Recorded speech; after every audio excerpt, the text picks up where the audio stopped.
সাভারের হেমায়েতপুর এলাকা।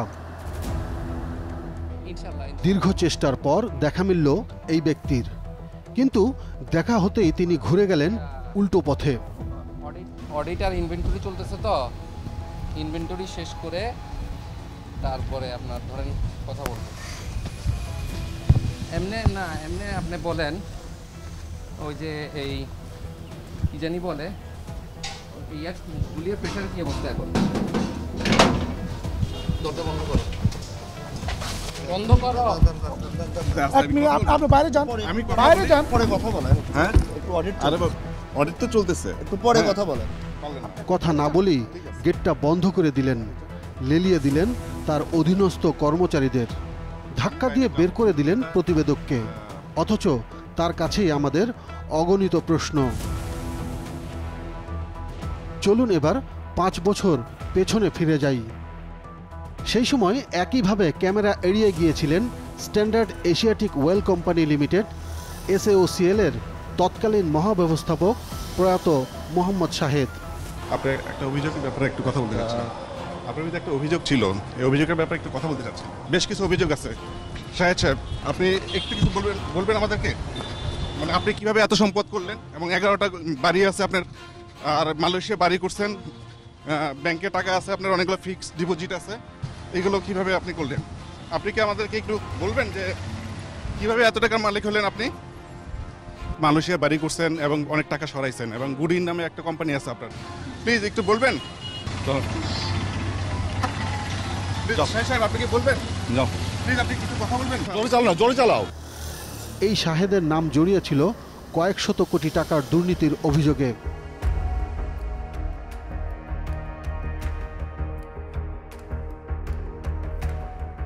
এবার আরও পেছনে ফিরি 2008 সালে। কোনো নিয়োগ বিজ্ঞপ্তি নেই নিয়োগ পরীক্ষা। তৎকালীন GM শাহেদ তার আপন খালাতো ভাই মাহমুদুল হক তুষারকে সরাসরি চাকরি দেন হিসাব বিভাগে। এরপর দ্রুত পদোন্নতি, আর অল্প সময়েই তুষার হয়ে যান হিসাব বিভাগের প্রধান। তুষারের বিরুদ্ধেও ওঠে কোটি কোটি টাকা আত্মসাতের অভিযোগ। তদন্ত কমিটি শুধু অভিযোগই পাননি, প্রমাণও পেয়েছেন কাগজে কলমে। তার অসংখ্য অপরাধের একটি ঘটনায় বোর্ড দিয়েছে চূড়ান্ত রায়, আর এই রায়কেই বলা হচ্ছে তার জন্য সর্বোচ্চ শাস্তি। আমরা এটা একটা দণ্ড প্রদান করেছি, গুরুদণ্ড প্রদান করেছি। কি দণ্ডটা? টাকা আদায়ের, তার কোম্পানির যে টাকার ক্ষতি সাধিত হয়েছে সেটা সম্পূর্ণ আদায়ের নির্দেশনা দিয়েছে। আচ্ছা, আমি যদি মনে করেন যে দোষশোধ করলাম বা আত্মসাৎ করলাম 5 কোটি টাকা আপনার কোম্পানি থেকে, আমি কর্মচারী হিসেবে, আমি টাকা ফেরত দিলে কি আমার দণ্ড মাফ হয়ে যাবে? মানে এটা কি দণ্ড, নাকি আমার আরো শাস্তি আছে? এইটার অনেকগুলো ইম্প্যাক্ট আছে আসলে। যেমন লঘুদণ্ড হলে আপনার 1 বছর পর্যন্ত তার পদোন্নতি হয় না, এবং গুরুদণ্ড যদি হয় কোনো কর্মকর্তা বা কোনো কর্মচারী, সেক্ষেত্রে 2 বছর থাকে, তার প্রমোশন অফ থাকবে। টাকা ফেরত আর 2 বছরের পদোন্নতি বন্ধ, এটাই নাকি একজন কর্মকর্তার সর্বোচ্চ শাস্তি? Standard Asiatic well company SAOCL এজন্য এক রহস্যময় প্রতিষ্ঠান। সরকারি বেসরকারি যৌথ মালিকানার এই প্রতিষ্ঠানটি এখন বিতর্কের কেন্দ্রবিন্দু। শত কোটি টাকা লুটপাট করেও অভিযুক্তরা থাকেন ধরাছোঁয়ার বাইরে। অবশ্য এর মধ্যেই 2 শীর্ষ অভিযুক্ত ব্যক্তি মারা গেছেন, কিন্তু একজনের খালাতো ভাই, তাদের অন্যতম সহযোগী মাহমুদুল হক তুষার এখনও রয়েছেন বহাল তবিয়তে। প্রশ্ন একটাই, অনিয়ম দুর্নীতি করেও টিকে থাকার জাদুটা কোথায়? প্রথমে এই কোম্পানি সম্পর্কে একটু ধারণা দেয়া যাক। গাড়ির পেট্রোল থেকে বাড়ির কেরোসিন, শিল্পের ফার্নেস ওয়েল কিংবা রাস্তার বিটুমিন, দেশের মানুষের প্রয়োজনে তরল জ্বালানি যোগান দেওয়ার একমাত্র সরকারি প্রতিষ্ঠান বাংলাদেশ পেট্রোলিয়াম কর্পোরেশন বা BPC। BPC মূলত পরিশোধিত অপরিশোধিত জ্বালানি তেল আমদানি করে, সেগুলো বিক্রি ও পরিশোধনের দায়িত্ব তারা ছেড়ে দিয়েছে 8টি কোম্পানিকে। এদের মধ্যে 7টিরই পুরো অথবা বেশিরভাগ মালিকানা BPCর। এর মধ্যে একটি আবার আলাদা। প্রতিষ্ঠানটির নাম standard Asiatic well company limited, সংক্ষেপে SAOCL, যার অর্ধেক মালিক ব্যক্তি আর অর্ধেক সরকারের, অর্থাৎ জনগণের। চট্টগ্রামের পতেঙ্গা এলাকায় অবস্থিত SAOCL এর মূল কাজ গাড়ির ইঞ্জিনের তেল, লুব্রিকেন্ট ব্লেন্ডিং করা। খালাতো ভাই কোম্পানির মহাব্যবস্থাপক শাহেদ মারা যেতেই একে একে বেরিয়ে আসে তুষারের দুর্নীতির অজস্র তথ্য। অভিযোগ উঠতেই 2020 সালের ডিসেম্বরে সদর দপ্তর থেকে সরিয়ে দেওয়া হয় তাকে। শাস্তির নাম করে বসানো হয় সাভার ট্রানজিট অফিসের ডিপো ইনচার্জের চেয়ারে। দাপট সেই আগের মতোই। অভিযোগ প্রমাণ হবার পর বদলি কি তবে সর্বোচ্চ শাস্তি? এটাই কি সরকারি আইনের শেষ সীমা? উত্তর খুঁজতেই আমরা গেলাম একজন অভিজ্ঞ আইনজীবীর কাছে। কারোর বিরুদ্ধে কোনো অভিযোগ আনয়ন হলে তাকে বদলির মাধ্যমে একটি তিরস্কার প্রদর্শনের একটি রীতি রয়েছে, যেটার ফলে হয়তোবা তাকে শাস্তি প্রদান করা হয়েছে মর্মে দেখানো হয়। যদি কোনো ধরনের অর্থনৈতিক কেলেঙ্কারি, আত্মসাৎ কিংবা আমাদের আইনে যে ফৌজদারি অপরাধের সাথে সংশ্লিষ্ট কোনো অপরাধের সাথে তিনি জড়িত হন, সেই মর্মে যদি অভিযোগ পাওয়া যায় কিংবা সত্যতা পাওয়া যায়, তাহলে তার বিরুদ্ধে সেই সংশ্লিষ্ট দেশের প্রচলিত আইনে মামলা দায়েরের বিধান রয়েছে এবং সেটাই যৌক্তিক এবং আইনসম্মত। তুষারের আগে হিসাব বিভাগের প্রধান ছিলেন বেলায়েত হোসেন। বিল, ভাউচার, চেক সবই তার হাত দিয়েই যেত। কেবল পে অর্ডার নয়, নগদ অর্থও বের হতো। আপনি যদি জানেন যে সরকারি টাকাটা যাচ্ছে, হ্যাঁ এটা সরকারি টাকা, এটা সরকারি টাকা হলে ওটা ম্যানেজ উনি করবে, ওনার এটা মানতে হবে। উনি না মানলে বলছে তুমি যদি না পারো তাহলে তোমার জায়গায় আমি কলা গাছ বসাবো। তৎকালীন GM শাহেদের কথা না শোনায় তার জায়গায় বসানো হয়েছিল তুষারকে। তিনি হয়ে যান চাকরিচ্যুত।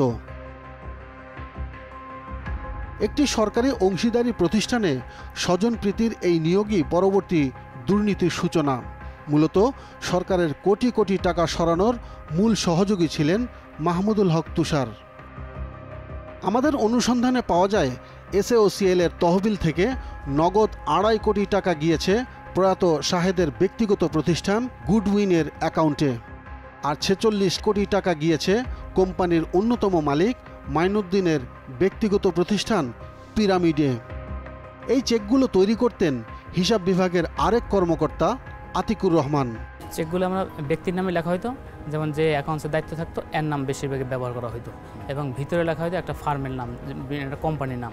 শাহেদ সাহেব যেটা নির্ধারণ করে দিত ওইভাবে আমরা লিখতাম, এবং এই খরচগুলো দেখা হতো সম্পূর্ণ LC খরচ। পরে ডিপোজিট স্লিপ আমি লিখে দিতাম, উনি অ্যাকাউন্ট নাম্বারটা দিত, গুডউইনের এবং পিরামিডের, উনি অ্যাকাউন্ট নাম্বার দিচ্ছে আমাকে।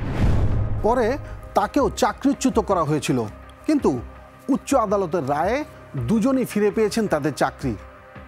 বেলায়েত ও আতিকুর রহমানকে হিসাব বিভাগ থেকে সরিয়ে বসানো হয়েছিল ওই তুষারকে। 2018 থেকে 2020 এই 2 বছরে হিসাব বিভাগে সাম্রাজ্য গড়ে তোলেন তুষার।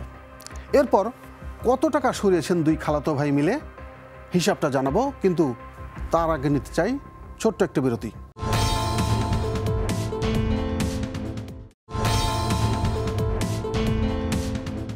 কোম্পানির টাকা ব্যক্তিগত অ্যাকাউন্টে নিয়ে যাওয়া, জাল জালিয়াতি করে ভাউচার বানানো, এমন কোনো অপরাধ নেই মাহমুদুল হক তুষার করেননি। তারপরও আছেন ধরা ছোঁয়ার বাইরে। এবার দেখুন সরকারি টাকায় LC খুলে খালাতো ভাইয়ের ব্যক্তিগত প্রতিষ্ঠানে কিভাবে 2টি লিফট লাগিয়েছিলেন তুষার।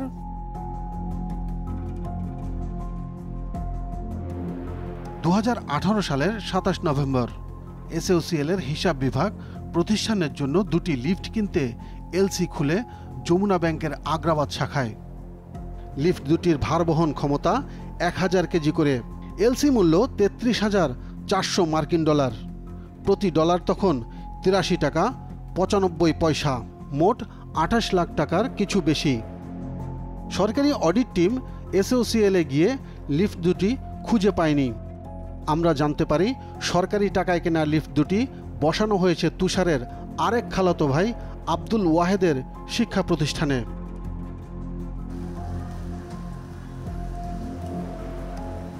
খুলশির নাসিরাবাদ ফিউচার পার্ক এলাকা। কলেজে এসে পাওয়া গেল সেই 2টি লিফট। একটি কলেজের প্রবেশ মুখে সিঁড়ির পাশে, এটা কি বন্ধ? বন্ধ বলতে ক্লাস এখন ক্লাসের বন্ধ, এখন আরেকটি বারান্দার শেষ প্রান্তে। এটা একটা লিফট। এটা বন্ধ। আমরা সরাসরি যোগাযোগ করার জন্য অধ্যক্ষ আব্দুল ওয়াহেদকে খুঁজতে থাকি। এমন কেউ আছে? প্রিন্সিপালও নাই। উনি তো আসে, সকালে আসে, উনি গেছে কেউ। আপনি একটু আগে বলেন আছে, এখন বলেছেন আসছিল, আশা করে গেছে। মোবাইল ফোনে তুষারের খালাতো ভাই আব্দুল ওয়াহেদ বেশ উত্তেজিত। এটা তো আমি আনি নাই, এটা তো লিস্টের মধ্যে তো আমার কোনো বললে আমার নাম আছে। এসওসিএল এর কার সাথে আপনার এই ডিটটা হয়েছে বা কার সাথে কথা হয়েছে? বিজয় বাবু যে ওদের জুনিয়র অফিসার, হ্যাঁ, সে বাদী ছিল, বাদী হয়ে আমার নামে মামলা করছে। জি, মামলা করার পরে আমরা বলছি ঠিক আছে, আমরা এইসব ঝামেলা মতো যেতে চাই না, আমরা টাকা দিয়ে দেবো। টাকা কিভাবে দিব, ওরা আমাদেরকে চিঠি মতো দিচ্ছে, সেই অনুযায়ী আমরা টাকা দিয়ে দিচ্ছি পে অর্ডারের মাধ্যমে। লিফটের বর্তমান বাজার মূল্য 40 লাখ টাকার বেশি হলেও এসওসিএল এর পক্ষ থেকে দাবি করা হয় 28 লাখ টাকা। আর সেই টাকা ফেরত দিয়েই দায় মুক্তি নিলেন অধ্যক্ষ আব্দুল ওয়াহেদ। ধামাচাপা পড়ে যায় তুষারের কুকীর্তি। সরকারি অর্থ আত্মসাৎ ধরা পড়লে শুধু টাকা ফেরত দিলেই কি অপরাধ শেষ? আইন কি বলে? যেই পারপাজে সেটা ক্রয় করে ব্যবহারের কথা ছিল সেটি তিনি না করে ভিন্ন পারপাজে ব্যবহার করে তিনি প্রতারণার অপরাধও করেছেন। এক্ষেত্রে যদি তিনি কোনো অ্যামিকেবল সেটেলমেন্টে ওই লিফটের টাকাও ফেরত দেন, কিন্তু এখানে কিন্তু ফৌজদারি অপরাধ ইতিমধ্যে সংগঠিত হয়ে গেছে। এর বাইরেও আসলে যিনি ওই প্রতিষ্ঠানের স্বার্থ সংশ্লিষ্ট পদে থেকে এই কাজটি করলেন তার ওই প্রতিষ্ঠানে থাকবার অধিকার হারিয়েছেন। একই সঙ্গে তিনি আমাদের যে প্রচলিত ফৌজদারি আইনে শাস্তির মুখোমুখি হবেন, এটাই আইনের বিধান বা আইনের ভাষ্য। এর আগেও মাহমুদুল হক তুষারের কাছে টাকা ফেরত চেয়ে চিঠি দিয়েছিল এসওসিএল। উপব্যবস্থাপক হিসেবে গাড়ির তেল খরচ পান না তুষার। তারপরও ক্ষমতার অপব্যবহার করে প্রতি মাসে 90,000 টাকা নিজেই তুলে নিতেন নিজের জন্য। সেই টাকা ফেরত চেয়ে চিঠি দিলেও 4 বছরে একটি টাকাও ফেরত দেননি তুষার। ওই চিঠি পর্যন্ত শেষ, তিনি টাকা ফেরতও দেননি এবং এরপর কোনো ব্যবস্থা না হয়নি। এটা আপনি জানেন কিনা বা জানেন? আমার আসলেই জানা নেই। আমি দেখবো বিষয়। তিনি জানেনই না এ বিষয়ে। এসওসিএল এর কার্যালয়ে এসে আরও একটি তদন্ত রিপোর্ট আমাদের হাতে আসে। নথি বলছে এসওসিএল 50 কোটি টাকার এফডিআর রেখেছিল south Bangla agricultural and commerce ব্যাংকের আগ্রাবাদ শাখায়। কিন্তু মেয়াদ পূর্তির মাত্র 9 দিন আগেই মাহমুদুল হক তুষার সেই এফডিআর ভেঙে ফেলেন। তাতে কোম্পানির ক্ষতি হয় 94 লাখ টাকা। এর অর্ধেক 47 লাখ টাকা ছিল জনগণের। তদন্তে দোষী প্রমাণিত হলে 94 লাখের জায়গায় 84 লাখ টাকা ফেরত দিতে বলা হয় তুষারকে। আর এটাই নাকি গুরুদণ্ড। এসওসিএল এটা বোর্ডে উপস্থাপন করার পরে বিভাগীয় ব্যবস্থা গ্রহণের জন্য নির্দেশনা, সেই অনুযায়ী আমরা সর্বশেষ কাজটি সম্পন্ন করতে সক্ষম হই। প্রয়াত শাহেদ জিএম থাকাকালীন ওই কোম্পানিতে সরকারি অডিট টিম 2011 সাল থেকে 2020 অর্থাৎ দীর্ঘ 9 বছরে কোনো অডিট করতে পারেনি। আমরা প্রোগ্রাম দিছি, প্রোগ্রাম দেওয়ার পর বাট তারা এই যে বিভিন্ন সমস্যা দেখায়, তারা মানে কি 2-3বার রিকোয়েস্ট করছে। শাহেদ মারা যাবার পর অডিট টিম ভেতরে ঢুকেই খুঁজে পায় অবাক করার মতো তথ্য।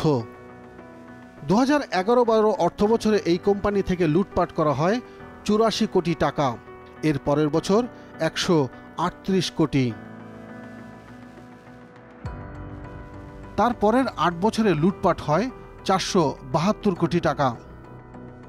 সবচেয়ে বেশি লুটপাট চলে 2019-20 অর্থবছরে 700 কোটি টাকা। এই অর্থবছরের হিসাব যাচাই বাছাই সংক্রান্ত কমিটি গঠন করে বিপিসি। সেই কমিটি পর্যবেক্ষণ করে দেখে অনুমোদন ছাড়াই 642টি ভাউচারে তুলে নিয়েছে 14 কোটি 88 লাখ টাকা। অর্থাৎ ভাউচারে অনুমোদনের ঘরে কারোর স্বাক্ষর নেই। আর এটি হলো এমন এক ভাউচার যা অনেকটাই বানানো। শাহেদের স্বাক্ষরের অনুলিপির সিল মেরে ভাউচার বানানো হতো। এমন 1741টি ভাউচারে তুলে নেওয়া হয় 680 কোটি টাকা।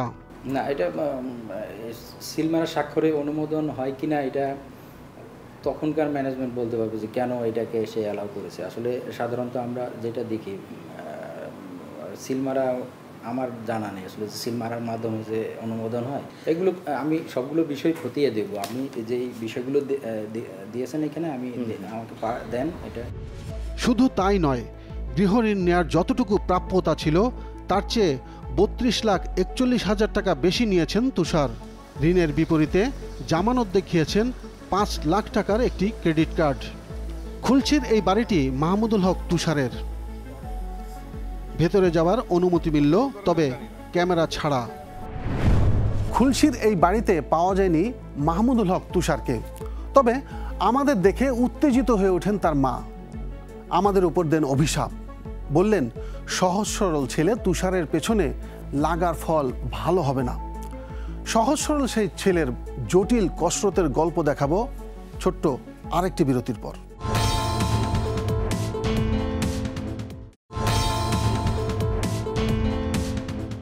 হিসাব বিভাগের প্রধান হয়ে জাল জালিয়াতির এক সাম্রাজ্য গড়ে তোলেন তুষার। এমনকি এলপি গ্যাসের ডিলারশিপও বাগিয়ে নিয়েছেন নিজের মামা, খালা আর ভাবির নামে। এক সহকর্মীর নামে অগ্রিম দেখিয়ে কোটি কোটি টাকা তুলে নিয়েছেন, যার খবর সহকর্মীদের কেউই জানেন না। অবাক হলেও সত্যি যে এই প্রতিষ্ঠানের প্রত্যেক কর্মকর্তা কর্মচারী অপরাধ করুক আর না করুক কেউ ক্যামেরার সামনে আসতে রাজি নন।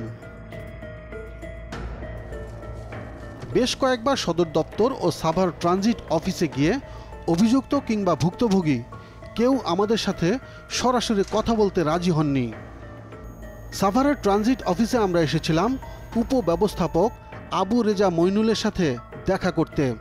জানতে চেয়েছিলাম মাসে 1 লাখ টাকা বেতন পেয়ে তিনি কিভাবে 1 বছরে 2,93,00,000 টাকা অগ্রিম তুলে নিয়েছেন, কিন্তু তিনি দেখা করতেই নারাজ। কথা হলো মোবাইল টেলিফোনে। 2,92,99,674 টাকা আপনার নামে অগ্রিম তোলা হয়েছে, ওইটা কি পরিশোধ করতে পারছিলেন? বুঝিনি, এটা তো আমি জানি না, পরিশোধ এ বিষয়ে তো আমার কোনো ধারণাই নেই। আপনার নামে যে 2,92,00,000 টাকা উঠানো হয়েছে এটা তো জানেন? এইটা না, এইভাবে তো আমাকে জানানো হয় না, কিন্তু কি করছে না করছে এটা আমি বলতে পারবো না কিছু। আপনার নামে তো অগ্রিম তোলা, এটা আমার জানা নেই ভাই। আমি তো কখনো অফিস থেকে কোনো অগ্রিম কোনো টাকা নেই। একইভাবে 1 বছরে জুনিয়র কর্মকর্তা জুয়েল নিয়েছেন 2,26,00,000 টাকা, আব্দুল্লাল মামুন 58,96,000, সুলতানা আক্তার 13,80,000, শাহাদাত হোসেন 70,68,000, সুদীপ কুমার নিয়েছেন 76,54,000, মীর হোসেন 84,15,000, জনি শীল 60,94,000, ফখরুল ইসলাম নিয়েছেন 59,16,000, সাইফুল ইসলাম 43,12,000 এবং নাজমুল আলম নিয়েছেন 75,000 টাকা। অর্থাৎ এই 11 জন 1 বছরে অগ্রিম তুলেছেন 9,87,00,000 টাকারও বেশি। আমরা বেশ কয়েকজন কর্মকর্তা কর্মচারীর সাথে ফোনে কথা বলেছি। তাদের প্রত্যেকেই এই তথ্য শুনে অবাক বনে গেছেন। 76,54,114 টাকা আপনি অগ্রিম তুলেছেন অফিস থেকে। এত টাকা কেন তুলছিলেন? এগুলো তো আমার জানা না। আপনি জানেন না? না। আপনার নামের তো অ্যাডভান্স নেওয়া। আমি তো এগুলো কিছু জানি না। কখনোই শুনেন নাই আপনি? আমি এই সম্পর্কে কিছু জানি না। যে আপনার নামে অগ্রিম টাকা তোলা হয়েছিল 60,94,500 টাকা। এই বিষয়টা নিয়ে এখন আসলে আমার বর্তমানে এখন কিছু জানা নাই। আপনি তুলছিলেন কিনা? না। আপনি তুলেন নাই? আপনার অ্যাকাউন্টে ঢুকে নাই? না। কিন্তু অফিসের ডকুমেন্টস বলতেছে আপনি নিয়েছেন। না, এখন তাহলে আপনি অফিসে, আমার তো আসলে এই বিষয়টা সম্বন্ধে জানা নেই ভাই।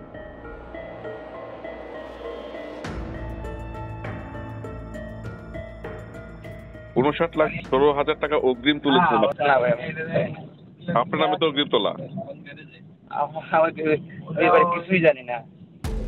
এই 11 জনকে না জানিয়ে তাদের নামে 9,87,00,000 টাকা অগ্রিম উঠিয়ে নিজের পকেটে ঢুকিয়েছেন তৎকালীন হিসাব বিভাগের প্রধান তুষার। এখন কি হবে? 11 জন কর্মকর্তার অগ্রিম গ্রহণ 9 কোটি টাকা। 9,87,00,000। প্রায় 10 কোটি টাকা। ঠিক আছে, আমি বিষয়টা আমারও পুরোপুরি পরিষ্কার না, বিষয়টা আমি দেখব। তিনি দায়িত্ব নিয়েছেন কয়েক মাস হলো, আর সেই অজুহাতে সব অভিযোগ দেখার আশ্বাস দিয়েই দায় সারলেন তিনি। তুষারের অপকর্ম যেন শেষ হবার নয়, আরও বেশ কিছু তথ্য পাওয়া গেল নাম পরিচয় গোপনকারী এই কর্মকর্তার কাছ থেকে। ভুয়া বাচ্চাগুলো বানাইছে যেন কেউ না বুঝতে পারে। আমাদের অ্যাকাউন্টিং সিস্টেমে 12 নম্বর জারি বলতে কোনো দেবী নাই। এটা টাকাটা আত্মসাৎ করার জন্য 2,55,00,000 টাকা এই ভুয়া জারি বানাইছে 12 না। এটা আবার সে লিগালও পোস্টিং দেয় নাই। এটা বিভিন্ন কর্মকর্তার নাম দিয়ে আবার বিভিন্ন প্রতিষ্ঠানের নাম দিয়ে সে নগদ টাকা উঠাইছে। অর্থাৎ ভুয়া জার্নাল ভাউচার বানিয়ে টাকা লুটপাট করেছেন তুষার। এবার দেখুন কিভাবে ভুয়া ভাউচারে তুলে নিয়েছেন 2,55,00,000 টাকা। 2,55,00,000 টাকার 5টি ভাউচার বানিয়েছেন জিপি গ্লোবাল অ্যাপেক প্রাইভেট লিমিটেড, এনজেওএনজে private limited, fest enterprise well private limited ও স্ট্রিট ফাস্ট ট্রেডের নামে। অনুসন্ধানে বেরিয়ে আসে যমুনা ব্যাংক থেকে জিপি গ্লোবাল ও এনজেওএনজে প্রাইভেট লিমিটেডের 1,29,00,000 টাকা তুষার নিজেই তুলে নিয়েছেন। এই ব্যাংকে লেনদেন হয়েছে 2টি চেক। ফেস্ট এন্টারপ্রাইজের নামে ভাউচার করা 50 লাখ টাকা চেকটি চলে কুমিল্লার গৌরীপুর গোল্ডেন সিফাত এন্টারপ্রাইজে। স্ট্রিট ফাস্ট ট্রেডের নামে তৈরি করা 40 লাখ টাকা চেকটি এই ব্যাংকের মাধ্যমে চলে গেছে গুলিস্তানের আজাহার টেলিকমে। আর বেসরকারি এই ব্যাংকের মাধ্যমে লেনদেন হয়েছে আরও 36,13,000 টাকা, যেটি চলে গেছে নরসিংদীর মাধবদীতে মদিনা কোয়ালিটিতে। জাল জালিয়াতি করে 2.5 কোটি টাকা সরিয়ে ফেলার তথ্য প্রমাণও পেয়েছে এসএওসিএল এর তদন্ত কমিটি। আমরা সরাসরি কথা বলতে চাই তুষারের সাথে। হাজির হই সাভারের ট্রানজিট কার্যালয়ে, কিন্তু দীর্ঘদিন ধরে তিনি অফিসেই আসেন না। কখন পাওয়া যায় সেটা বলতে পারি না, উনি একটু ব্যস্ত আছে তো, ওই কারণে। তাকে তো কখনোই পাওয়া যায় না, আজকে সেটা আমি বলতে পারি না। আবারও গোপনে তথ্য প্রদানকারীর ফোন।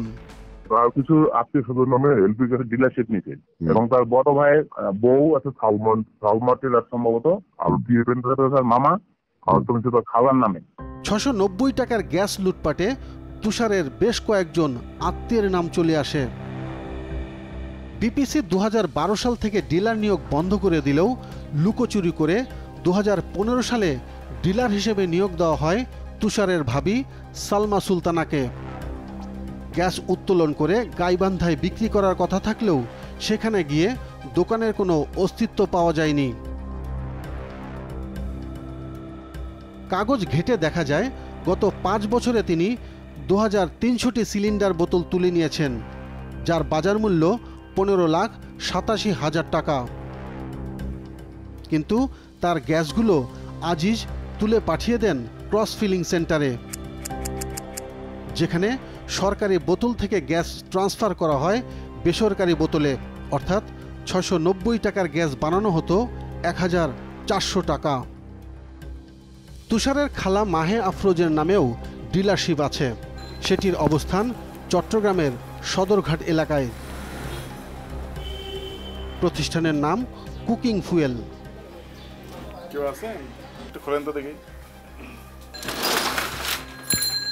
যেগুলো না, মালিকের নাম কি? মোহাম্মদ সারোয়ার। সারোয়ার? জি। সারোয়ার জাহান? জি। তার ওয়াইফের নামে? জি জি জি। তুষার সাহেবের কি হয়? তুষার সাহেব ওনার কি আত্মীয় লাগে মনে হয়? আত্মীয় লাগে? জি। মাহমুদুল হাসান তুষার? জি জি। মাহমুদুল হক তুষার? জি জি। তুষার সাহেবের খালা? জি জি। হ্যাঁ? খালা কি আছে?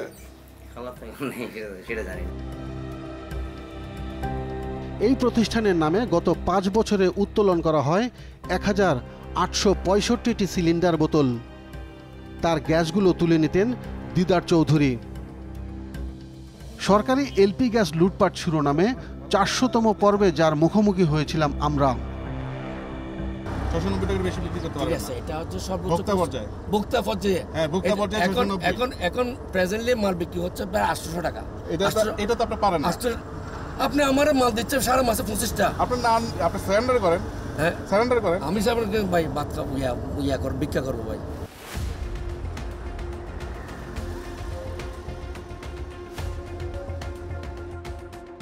তুষারের মামা মোহাম্মদ শাহ আমানতও বাদ পড়েননি। তার নামেও আছে একটি ডিলারশিপ। প্রতিষ্ঠানের নাম মেসার্স TF এন্টারপ্রাইজ। ঠিকানা চট্টগ্রামের খুলশীতে। এই প্রতিষ্ঠান তুলেছে ৩,৪৭২টি গ্যাসের বোতল। তার গ্যাসও তুলে নিয়ে যায় সেই আজিজ।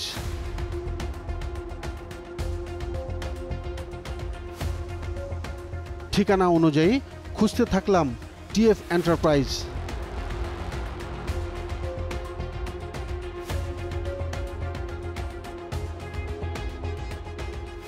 টানা 2 দিন খোঁজ করার পর একটি সাইনবোর্ড চোখে পড়ল। এটি কিভাবে সিলিন্ডার গ্যাসের দোকান হয়? এটা কি গ্যাসের সিলিন্ডারের গোডাউন নাকি? তাহলে এটা কি ফ্যামিলি বাসা? তাই এই যে এখানে দেখেন এটা আছে গোডাউনের একটা সাইনবোর্ড দেওয়া।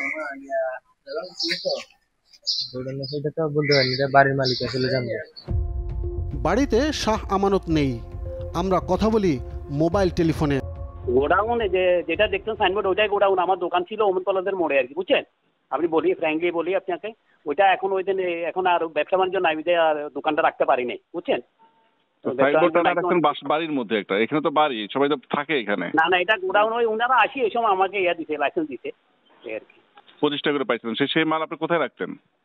না 25টা তো আর আমরা, কারণ 25টা দিয়ে তো আমরা দোকান চালানো যায় না, কথা বুঝলেন না? হ্যাঁ সেটা কি করছেন আপনি সেই মাল? ওটা আমরা সেল করে দিছি। কার কাছে সেল করে দিচ্ছেন? সেল করতাম যখন যারা পাইতাম আর কি, আমি গিয়ে। সাহেব সাহেব আপনি কি হয়, বা তুষার সাহেব আপনি কি হয়? ওরা দুইটাই আমার ভাগিনা, আপনি তো জানেন। তুষার আমি ওর মামা আর কি। তার মানে আত্মীয় স্বজনকেও সুযোগ সুবিধা দিতেন তুষার। তদন্তে প্রমাণ পাবার পরও কেন শাস্তি হয় না, এই প্রশ্নের জবাব খুঁজতে গিয়ে একটা নাম চোখে পড়ে। SOCL এর 2019-20 অর্থ বছরের হিসাব যাচাই বাছাই করার জন্য 5 সদস্যের যে কমিটি গঠন করা হয়, সেই কমিটির একজন সদস্য মোহাম্মদ মাহমুদুল হক তুষার, অর্থাৎ তার কুকীর্তির তদন্ত তিনি নিজেই করেছেন। এই তদন্ত কতটা স্বচ্ছ জানতে আমরা হাজির হই BPCর প্রধান কার্যালয়ে, কিন্তু এই বিষয়ে কেউ কথা বলতে চাননি। অ্যাবসলিউটলি অস্বচ্ছ এবং এটাকে একটা ম্যানিপুলেটেড তদন্ত বলবো। জানা যাক আইন কি বলে।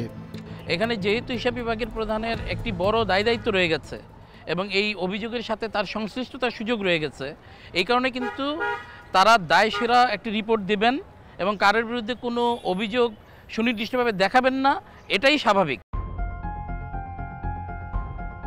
আমরা অভিযুক্তের বক্তব্য শুনতে চাই। বেশ কয়েকবার ফোনে যোগাযোগ করে কিংবা SMS পাঠিয়েও কোনো সাড়া পাওয়া যায়নি। বেশ কয়েকবার সাভারে যাওয়ার পর অবশেষে তাকে পাওয়া গেল, কিন্তু তিনি আমাদের দেখেই হাঁটতে থাকলেন উল্টো পথে।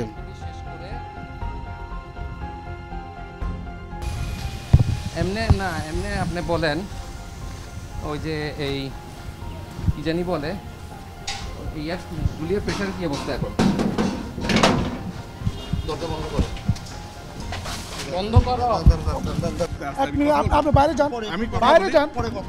ভেতরে ঢুকতে চাইলেই ধাক্কা দিয়ে বের করে দিলেন SOCL এর কর্মচারীরা।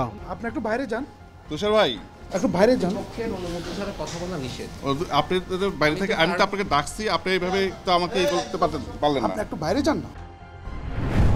অভিযোগ জমা হয়, তদন্ত হয়, প্রমাণও মেলে, শাস্তির সুপারিশও করে কমিটি, কিন্তু তারপর কিছুই হয় না। চাকরি করেন বহাল তবিয়তে, দাপট থাকে সেই আগের মতোই। এই সংস্কৃতি যদি চলতেই থাকে তাহলে সরকারের টাকা লুটপাট কি কখনো থামবে? সুপ্রিয় দর্শক, আপনাদের কাছে সুনির্দিষ্ট অভিযোগ থাকলে আমাদের জানাতে পারেন পর্দায় দেখানো মাধ্যমগুলোতে। তবে কথা কিন্তু একটাই, ভালো থাকবেন, ভালো রাখবেন।